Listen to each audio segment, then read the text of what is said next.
Tracy, and I want to thank everybody for the opportunity to present our side on this debate.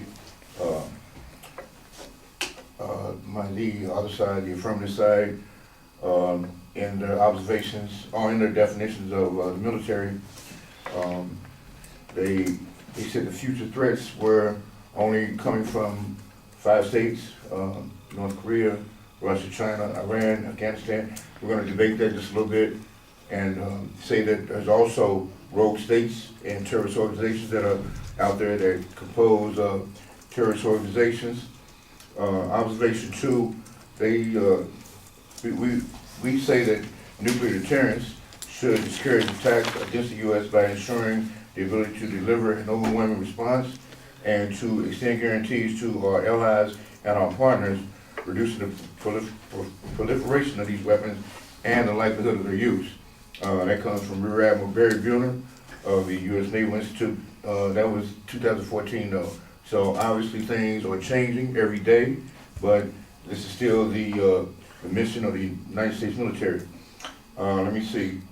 Thomas Carrico, the director of Missile Defense Project, says that the Pentagon is currently conducting reviews of missile defense policies and programs, and these are occurring in the face of these new threats that we're facing every day.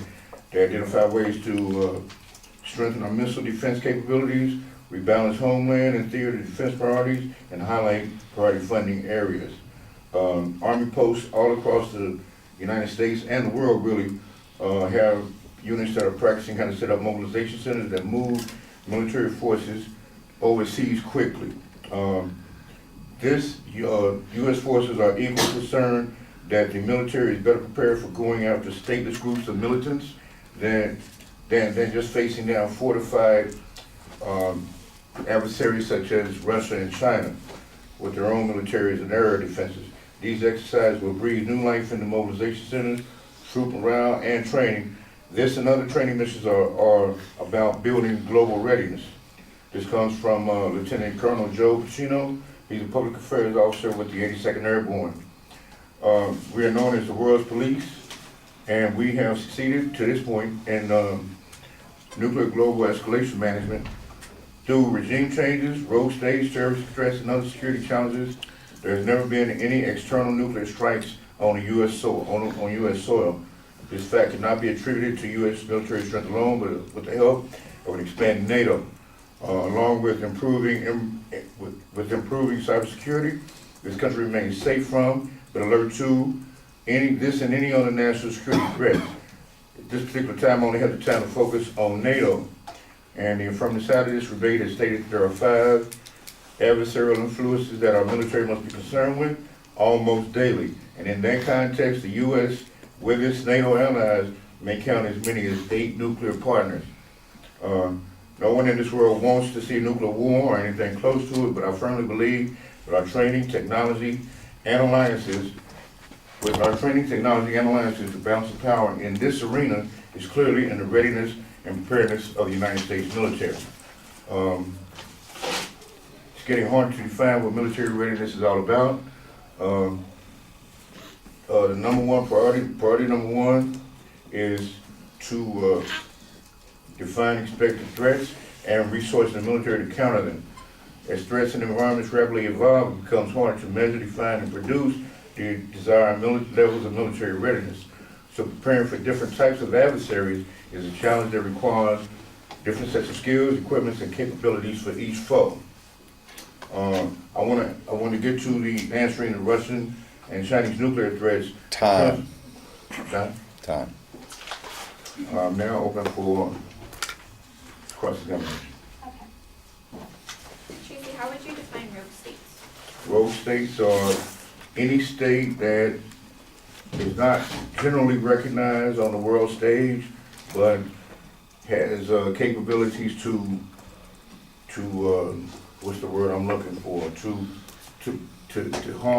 harm others. Okay. How would you define harming others? Maiming, killing, bombing, anything that's not constructive is destructive. So What rogue states or terrorist groups would you be mainly concerned with? Well, there's ISIS, there's Hezbollah, there's too many for me really to just count on. But ISIS and Hezbollah are at the top of the list. Are they nuclear?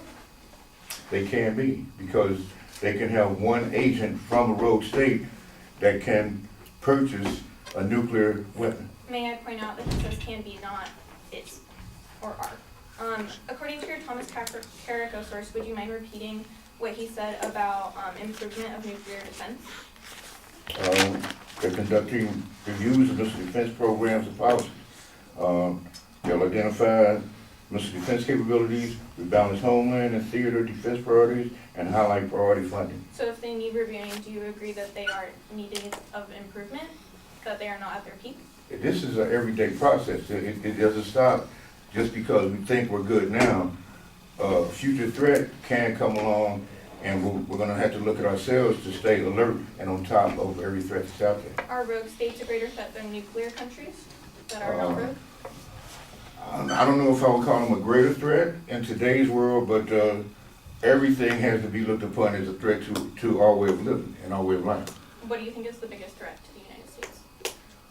Well, looking at the news this morning, President Putin says that they have new nuclear missiles that Time.